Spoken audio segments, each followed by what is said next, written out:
G'day everyone, this is Andrew Price here from BlenderGuru.com, and in this video I'm going to be giving you a hands-on look on how to do lighting properly. So if you ask me, lighting is one of the most important things that any 3D artist can learn, but it's also one of the most poorly done aspects of 3D rendering. It's kind of, if you don't know the theory behind it, it's very easy to get lost and to make many mistakes. I've made plenty of mistakes throughout my time, so I'm not alone in that. I'm not unique. But I thought recently I've been getting into into camera photography as opposed to normal photography, I guess. And I've been learning all about the different lighting and the tonal ranges and things like that. And it really all started to come together for me and click. So I thought I would create a tutorial here for you guys so that you can learn some of the things that I have learned recently, I guess. So in this video, it's going to be more of a theory lesson than a practical lesson, simply for the fact that, lighting is like easy 1, 2, 3 punch. Once you know how to do it, it's super easy, like a couple of seconds. But the hard part is learning the theory behind it, and figuring out all the rules and things like that, so that when you go ahead and you get to your scene, you actually know what you're doing, as opposed to just guessing and throwing in lighting wherever it suits you. The first thing, let's talk about why lighting is important. Have a look at these two examples here. I'm hoping you would say the one on the right is the better lighting system. If you did, thumbs up. The one on the left looks more like a camera flash, so that can kind of look photorealistic as well.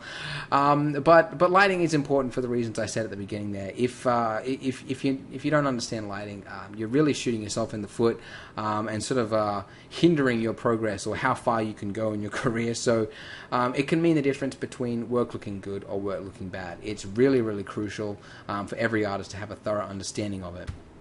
One of the first fundamental rules for artists to understand is that lighting is equally about the light as it is the shadows.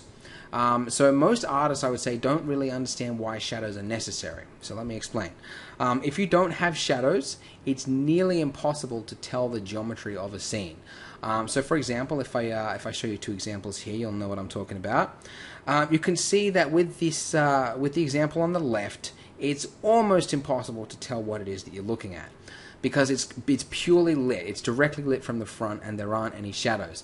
But in the example on the right, you have a shadow, and it's obviously very clear then that you're looking at a sphere. So in this instance, the shadow actually helps your brain to figure out what it is that they're looking at. So it seems that a lot of artists seem to be kind of scared of shadows, like they think it's bad. So a lot of artists either overlight everything, try to make sure there's lighting in every single nook and cranny, and then on the other end of the spectrum, you've also got some artists that don't light enough, or they light only the character and nothing else in the scene. So both of those examples are bad. So a good lighting system is when you have a good balance of that, when you have light and you have shadows and they're working together. You don't have too much of one, you have an equal balance. So that's an example there of why they look good. So now let's have a look at some historical examples. So on the left-hand side here, you have a portrait of a young woman. On the right-hand side, you have a man who's is naked, I guess. It's kind of weird. Anyway, now you should be able to tell just from looking at this that the one on the right-hand side is a lot easier to see what it is that you're looking at, and that is all due to the shadows. Whereas compare that to the one on the left-hand side, which is purely light. It's got almost no shadows on it at all, and it's very hard to tell what it is exactly you're looking at. Now this is more to do with the era that the painter was in than sort of their skill level, I guess. It was only in the Renaissance period that a technique known as chiaroscuro. Yeah, I think that sounds right. Chiaroscuro came about, which is essentially what I talked about before, having a balance of the shadows with the light. Previous to that, it was all about painting everything as matter-of-factly. So, if it's a portrait, this is what you look like, this is what you're wearing, this is the house that you're in. And that was that. As I said, it was only until that period that people started, or the painters started to experiment with light and shadows and things, and it became not so much a matter of capturing things, as accurately as possible. It became, how can I tell a story? how can I capture this moment in time? And that's when paintings, in my opinion, got really, really interesting. And that's where some of the better artworks came about. If you go too far back in history, the artworks get a little bit boring, let me tell you. Anyway, so that's an example there. Here's a couple more examples. You can see very flat, very just, and that's due to the absence of shadows, basically. And then you've got this one here, which, if you ask me, is one of the creepiest paintings I've seen. There's another one I've seen which is creepier, but anyway, you can see the absence of shadows there is evident, and it's very flat. It's very boring. For a number of reasons, it doesn't really appeal to me. Mainly the creepiness and also the bland facial expressions. But again, there's no shadows, and it's just painting things as matter of factly as possible. But in this example, you can see that they have used lighting, a better lighting system, I guess you could call it. It's a painting, but you get the picture. The diffused light that's coming off their bodies there is painting some really nice diffused shadows on their faces, so that looks kind of cool. This one here is another a cool technique known as Implied Lighting. I really like that. That's we'll get into these different techniques later on, but this is when you have an object off scene that is casting light onto the rest of it, which makes the scene look bigger than it actually is. So that's really cool as well. Okay, so that is the light and shadow speech. This next portion is about tonal range. So if you have light and you have shadow, that isn't enough. You can't just have a light and then a black. That's not very good. Tonal range refers to, if you look at the dictionary definition, I think it's something like the distance between white and black. So it's essentially the contrasts. Now I want you to take a look at these two examples here.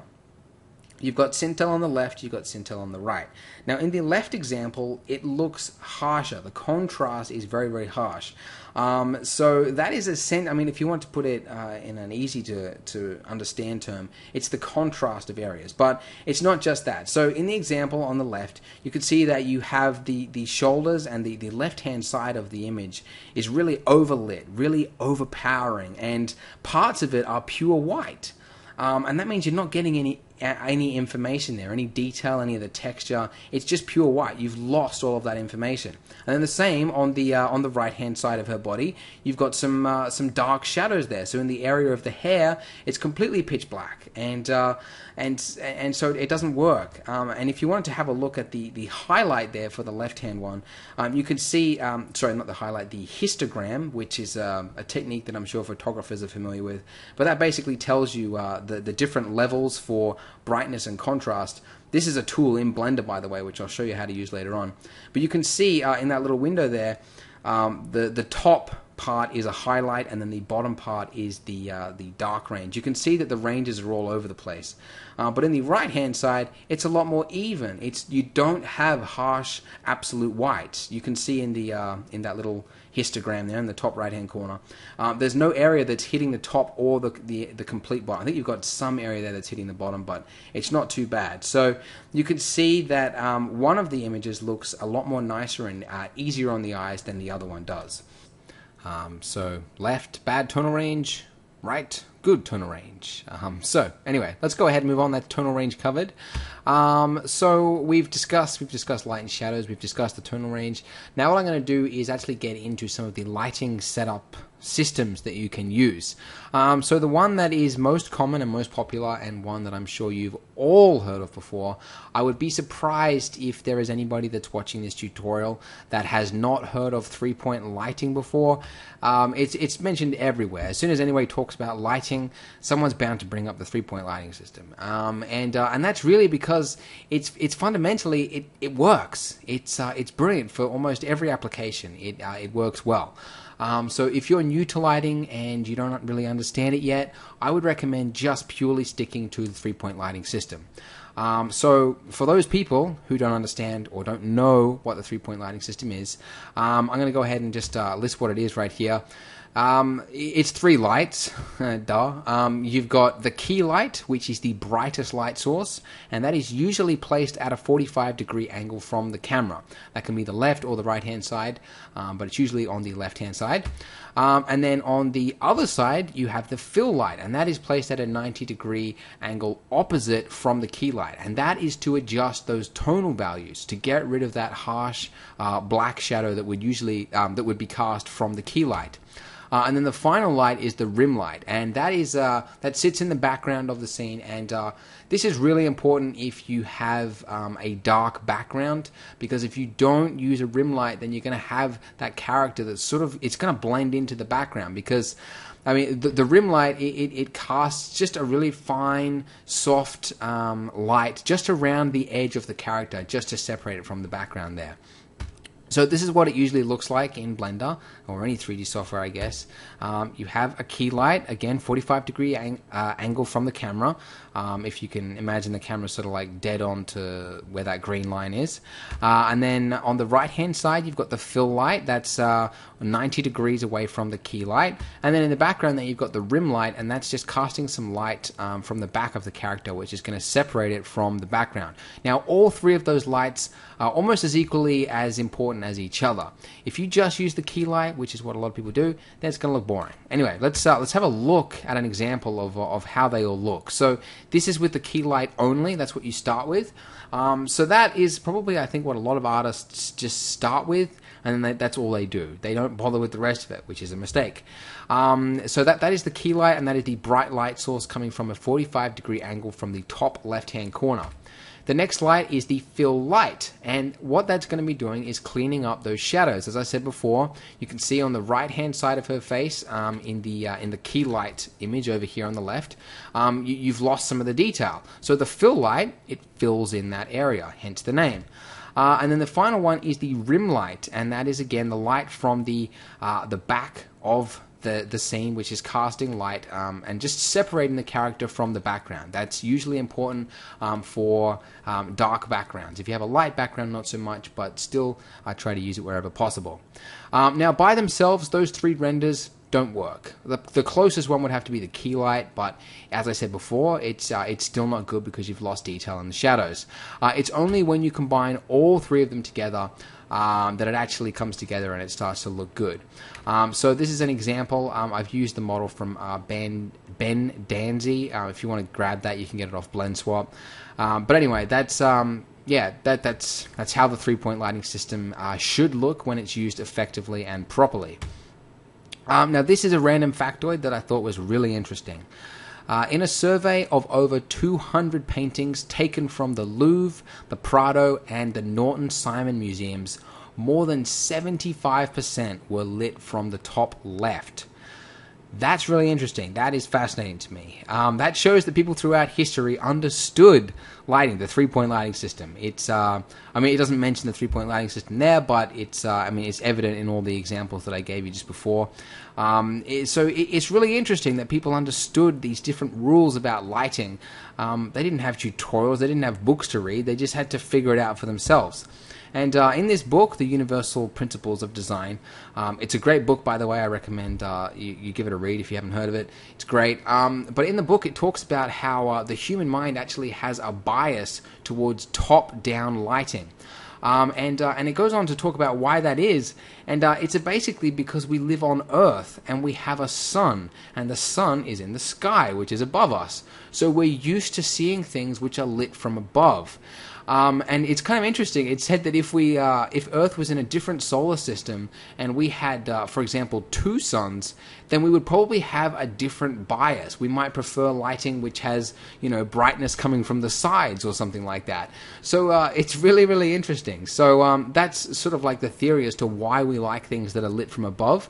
And it's also why we find things that are lit from underneath creepy. So that's why in horror scenes, for example, you might have the scary character come out with a flashlight underneath their mouth, underneath their face, pointing upwards, because it looks creepy. It just looks weird. It's unnatural to us. So these are some of the reasons, I guess, as to why certain lighting looks better than others. Okay, so the three-point lighting system isn't the only system that you can use, obviously, but it is the one, as I said, I recommend a lot of artists start out with. But there are a whole number of other different ones which are good for different applications, basically. So I'm going to discuss a few of them here.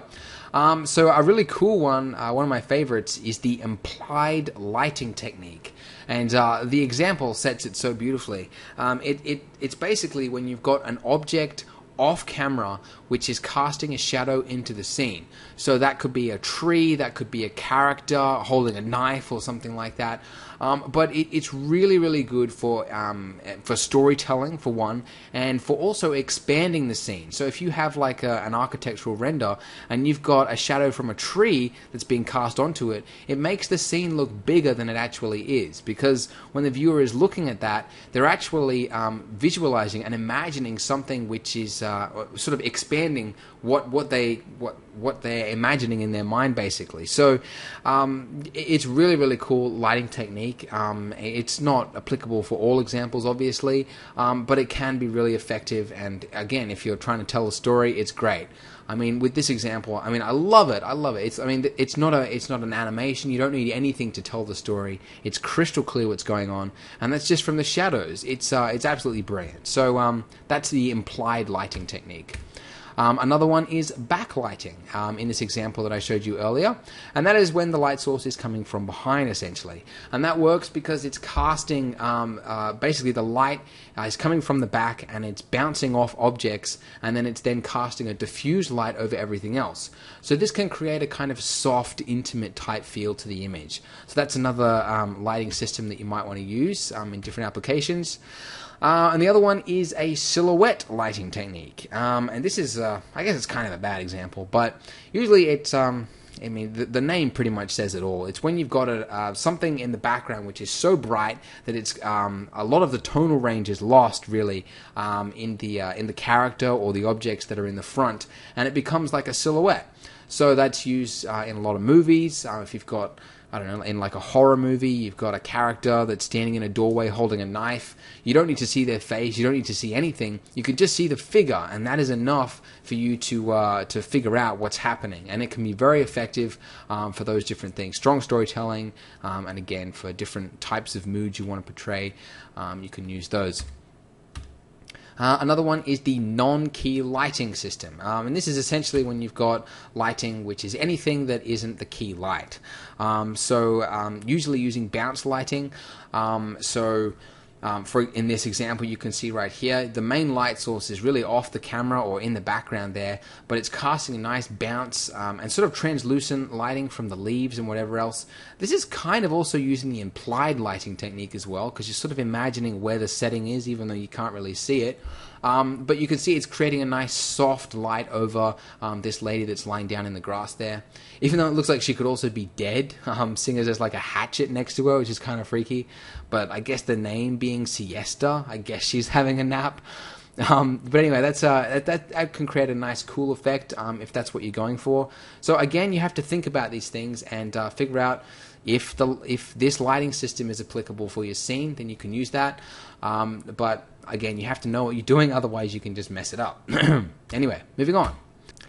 Now this is a great quote. It's really long, but it's by Jeremy Vicker, who works at Pixar, and he said, "A lot of students focus on making realistic lighting. I'm aiming for fantastic believability. You get enough of realism. You can 3D model a house and it looks totally realistic, but it's just not interesting.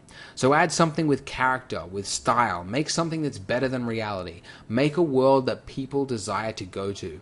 I think that is great. That really, really does sort of give a different perspective on the whole realism versus fantasy. You know how some people say like photorealism, it's not good. Like, don't bother with photorealism because you can get that just by taking a camera kind of thing. And I think it's true, but I think photorealism still has its place. But essentially what Jeremy here is trying to say is that just photorealism isn't enough to make an image look good. I mean, you can see for yourself. I mean, if you have a look at like your grandma's photos on Facebook from when she went on a holiday to Bali, I mean, photorealism, I mean, having something that looks like a photo doesn't guarantee that it's going to look good. So you have to be thinking about all of those things that I just mentioned, all of the different rules and things that go into it, because there are some horrible photorealistic images out there.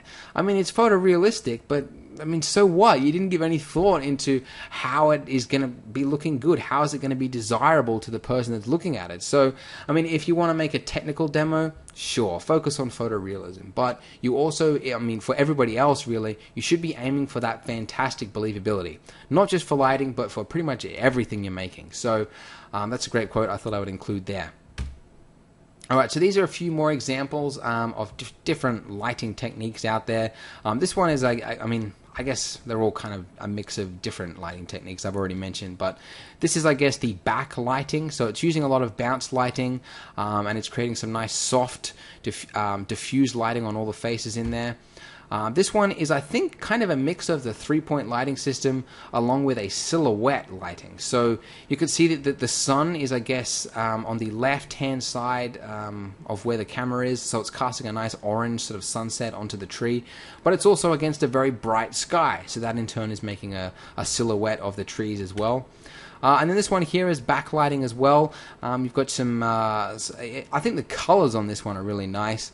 And that's, it's creating some nice softish shadows. There aren't too many shadows there, but the colors really make it look quite nice. I love the title of this image. I don't think it could get any more British. It's, "And the sun peeped o'er yon Southland hills." I didn't make that up. That is the actual title. I think it's great. And you've got this one here. Called Stonehill Common. The name isn't important, but I showed it to I guess show the backlighting of the silhouette style as well. It's got a very, very bright sky, and it's got some trees and some houses there which are casting a nice silhouette. It's also making use of reflections, which is another way that you can get lighting and different tones and stuff like that in an image that would otherwise be fairly flat. So if you can imagine this scene without those reflections there, that would look kind of flat and kind of boring, but by having them, it kind of brings it out of it. So that's really good for nighttime scenes as well, because in nighttime scenes you don't have many light sources, so it can be hard to kind of get enough lighting into the scene. So if you have reflections that can reflect other light, then you can bring out the scene and make it look a lot nicer. That's another clever technique you can use as well. Okay, so if you're wanting to explore and create different lighting systems and venture out or whatever, this is a basic lighting checklist that you can apply. So if you're wanting to, if you're wanting to sort of venture out and break some rules of the three-point lighting or whatever, just make sure that you know what you're doing or you know why you're breaking the rules. So here's a basic lighting checklist. Does this match the story I want to tell?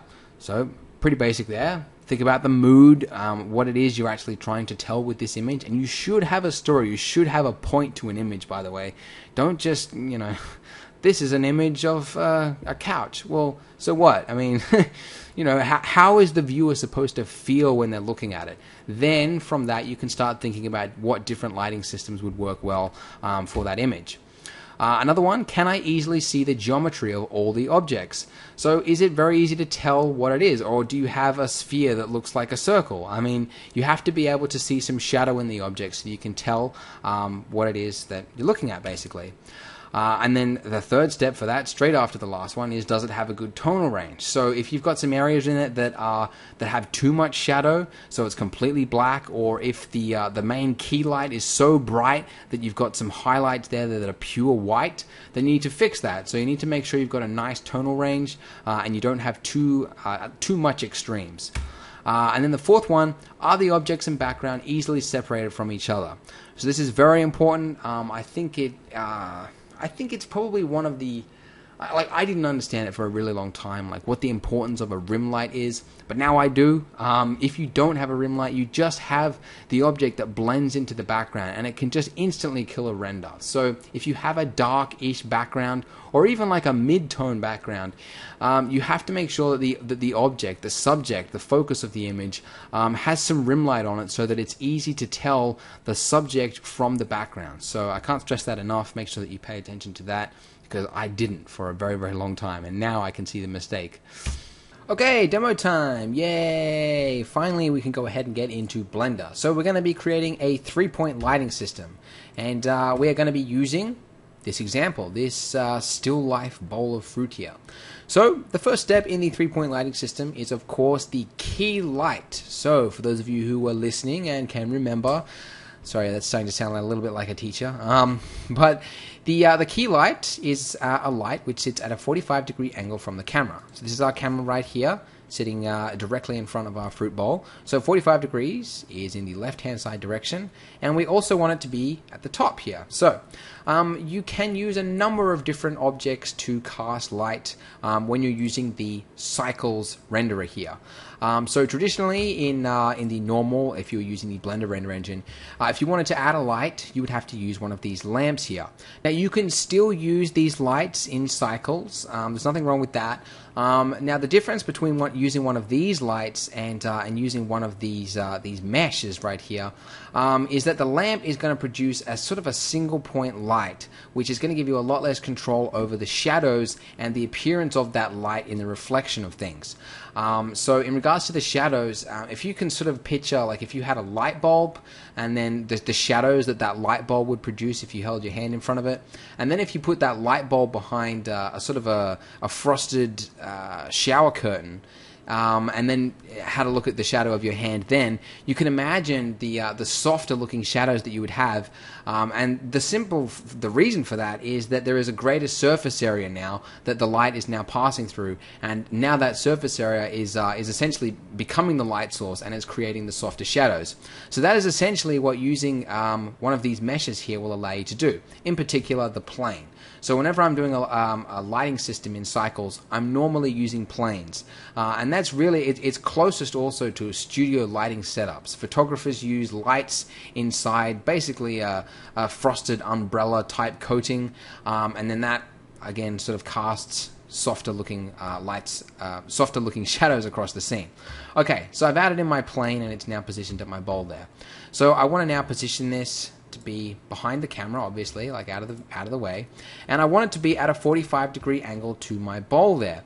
So a cool way that I've realized, or I now use to make sure that the object is at a 45-degree angle from my camera is I select the object that is the subject of the scene. So in this case, it's the fruit bowl. So I hit Shift S, and then I'm going to select Cursor to Selected, and that's going to make sure that my cursor there is on the object.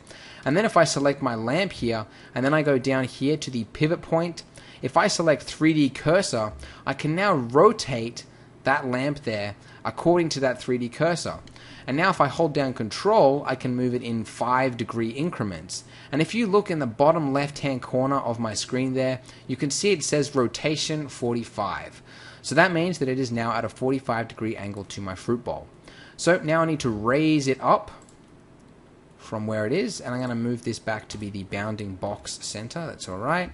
And I'm going to rotate that so it's facing the bowl, and in top view I'm going to do the same. You can see it's kind of like at an angle there, but let's just sort of straighten that out. It doesn't matter all too much about this sort of thing. If you can imagine like you're sitting in the fruit bowl and you're looking up at the lamp, it's sort of like how much lamp you can see. That's going to depend on sort of how much light is hitting it. So yeah. Now the other important thing to keep a note of if you're using a plane or any mesh for a light source is the size of the object. Because if it's this size and then you've got the lamp, I don't know, setting at 100 or whatever, it's going to look completely different to if the lamp was that size and then you use the same the lamp powering. So you need to make just keep a note of the size of the lamp according to its use. So anyway, let's just keep it at that for now, and I'm going to use this is in the materials here, so we need to change the surface type to be emission, like that. And let's have a look at the fruit bowl from our camera's perspective here. And I just want to have a look at the fruit. Oh, sorry, let's have a look at the, yeah, there we go, the fruit and the bowl. And let me just see, where have I placed the, okay. Alright, so I'm going to move my key light here to be on the layer, sort of like the second layer down, layer number 1, and I'm going to look at just the fruit bowl. So let's just grab that from 3D view mode, and I'm going to save this to start with, and I'm going to go into rendered viewport shading, which is going to give me a preview of it. Okay, so you can see, having a look here, you can almost see no light. That's because the lamp is far too dull.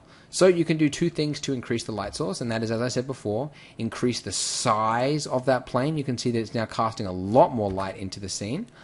but you don't want it to be too bright, or else you sort of lose the sort of the position of the lamp, because if it's so bright it's covering half the scene, then it looks like, you know, there's not any angle on it at all. So you want to make sure that it's at a reasonable size to the scene. So something around about that I think should look good. And then let's use an emission value, something with a bit of kick. So I've gone for 35, but you can adjust that depending on sort of how big the lamp size you want to use is. I don't know, maybe let's go 25. Let's take a look at that. Let's have a look there. Alright, so that's not too bad, I think. That's okay. Now, if you, as I spoke before in the presentation, tonal range is very important. So, how can you tell that this is an appropriate tonal range? Well, let's go ahead and have a look at that histogram, that little fancy little chart that I showed you before. So, this is how you do it in Blender. So, to have that little histogram, you need to, whoops, not like that. You need to actually do a render. So, let's go ahead, do an official render right now. Let's have this all fired up. Let it get rid of some of that noise. 1, 2, 3. Alright, there we go. Okay. Now, if I hit N, no, if I hit T, now we get this information that's here in this little toolbar here. And so you can see at the top there you've got histogram. And I think it's actually a bug in Blender as to why it doesn't work at the moment. But you should normally see the little chart there. But for the meantime, and this is what I used in my presentation as well anyway, I used the sample line. And what that does is it changes your cursor to be that little crosshair. And then I can just draw a line from the top or from any area to another area. And that will now give me a little readout of the brightness values of what I've just done. So you can see that on the left and the right hand side, where the line is hitting the black value, it's now getting an absolute 0 reading. And that's fine because the background is going to be different in the final render.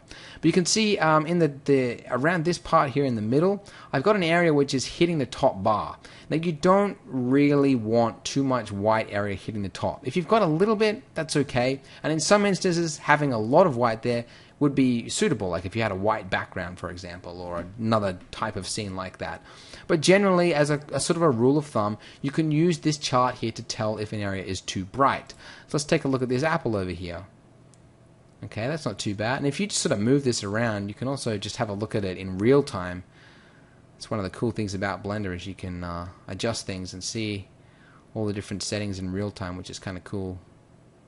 But anyway, that's sort of given me a nice readout there. So I think that tonal range isn't too bad. I think I might turn it down just slightly, this lamp here. Or I might just scale down the lamp size actually, just a little bit. Okay. So we've got the key light now. So what I'm going to do is I'm going to position my cursor on the bowl there again. And I'm going to grab my plane. I'm going to hit Shift D. And then I'm going to rotate this. Whoops. Change the pivot point to be 3D cursor. I'm going to rotate that to be 90 degrees opposite where my key light is. And I'm now going to scale this down. Let's just move this bounding box, scale that down to be about there. And by the way, if you're curious as to the distance, sort of how close you should have the light to the object, you just need to remember that the closer the light source is to your subject, then the less, I guess, what can you say? The more harsher tonal range you'll get. As in, the object that is closest to the lamp. If you know what, I'll just demonstrate it. Okay, let's just move this fill light to be on the second layer there. Okay, and I'm going to position this, yeah, about there. I'm going to hit renderer. So it's using the exact same light lamp settings as the key light. But anyway, you can see from the view of the camera, you've got a sort of a nice even light source here, and then another even one over there. But if I move this lamp to be closer to the scene, and then look at that, you can see the objects on the right hand side have a lot more brightness value than the ones that are on the left hand side. So if you want an even brightness value over everything from left to right in your scene, then you want to make sure that you position that lamp far enough away that it is that it's casting even light sources. So let's just move that back to where it was. Okay. Alright, cool. Alright, so this fill light, as we spoke about in the presentation, it's essentially, it's going to be clearing up that dark shadow area that the key light is causing. So I'm going to move this down to be, let's just move this 3D cursor. I'm going to move that to be about there, so it doesn't have to be exactly where the key light is, because you want to be picking up some of the shadows that are casting underneath the object as well. So moving it down slightly can work a little bit, so that's what I'm doing right now. So right there is fine. And I'm also going to just turn the amount of this down to, let's go 12. Let's have a look at that. So it's you can see that I've put my key light and my fill light on different layers, and that's just so that I can see how each one looks without the other one interfering. So this is just the fill light, and then if I hold down shift, I can now bring it in with my fill lamp there as well. And you can see that that shadow that's on the right hand side there isn't as harsh. So there it is again with just the fill light, like that. And I think I might actually just turn it down slightly because I think it's taking out a little bit too much of the shadow. So you do want some shadow, but you don't want too much. So again, it's finding that balance between the two. Okay, so that's cool. Now I want to get a little bit of rim light just on the edge of that apple there, just to kind of separate it so that it's not too in the dark there. So the way I'm going to do that is by adding in a spot lamp. So I've got the two planes here, and they are of course mesh lit objects, but I'm now also going to use a spot lamp. Now the good thing about using one of these lamps here is that you can place it behind an object and the lamp source isn't actually visible. So it's one of the reasons you would use one of these traditional lamp sources here than one of the mesh lights. So I'm positioning it in the background there, and I'm going to move it to be about there, so you've got a little bit of rim light coming off that apple there. That's kind of cool. Move that there, and let's take a look. If I move that to be this layer just over here, let's take a look at just that with the fruit bowl, and we'll give that a render. Let's take a look. Okay, so you can see you've got just some nice fine lighting on that edge there. Now obviously it's not enough, so I'm going to go ahead and turn this up to be, let's go 500. Let's see how that looks. I think actually there might not be far enough away. I might pull this in a little bit closer. You want to make sure that it's not hitting the background as well. Okay, so I can see that it is. Alright, so I'm going to move that in, and let's take a look at that now.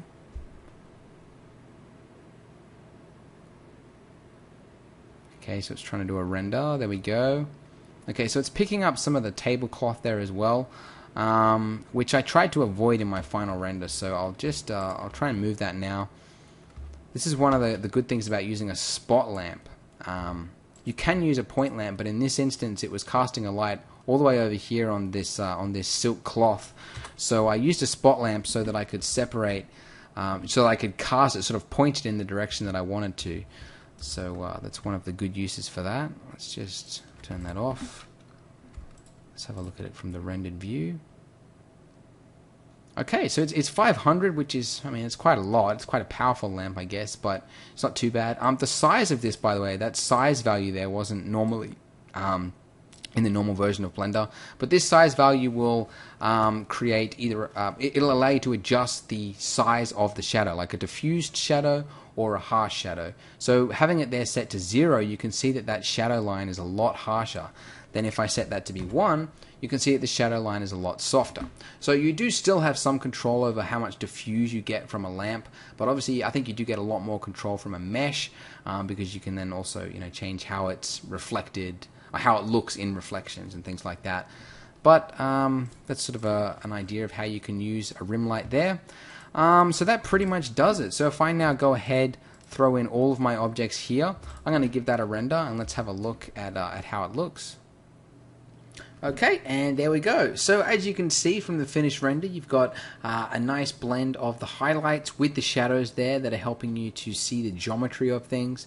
You might want to do some tweaking with this, you know, maybe fixing up some of this dark area over here, maybe moving that lamp further away. So there is a slight amount of tweaking that you can do to sort of improve that even further.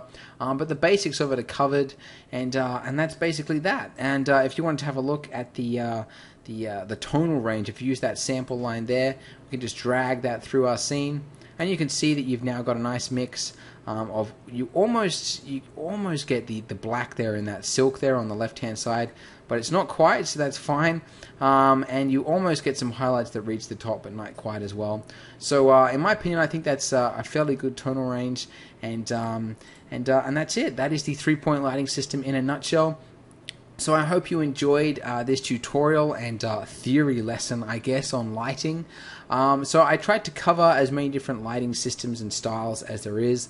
I included a lot of rules and things like that. Now, rules are meant to be broken, but only do it if you actually know why you're breaking it, because I think you can get into a little bit of trouble if you don't know what you're doing. That's just in my personal, from past experience, I guess. But yeah, that's it, guys. I hope you enjoyed this video, and I will see you next time.